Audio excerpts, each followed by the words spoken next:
Branches of grammar. Look, there are two major branches of grammar.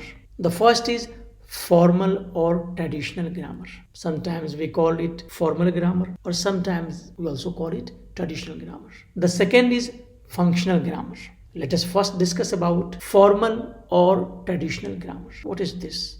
Point number one. It is a framework for the study of the structure of a language. Look, formal or traditional grammar. It is a framework. Framework means it is a structure.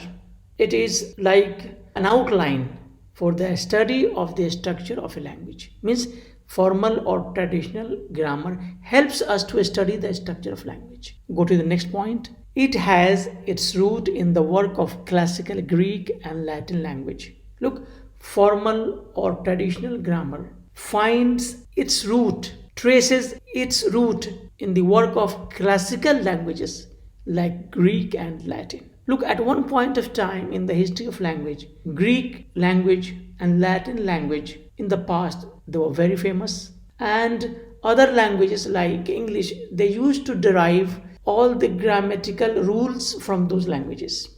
Therefore, formal or traditional grammar, it has its root in the work of classical languages like Greek and Latin. Go to the next. It is also known as a school grammar. Look, traditional grammar or formal grammar is also generally known as school grammar, which we have been studying since our childhood during our school days.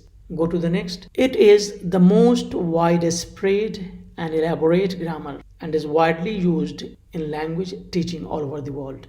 Look, formal or traditional grammar is the widely used grammar all over the world. It is widespread and it's elaborate, means that its scope is very wide, and people all over the world in some way or the other are familiar with formal or traditional grammar. Why? Because we have always studied this kind of grammar in our school days.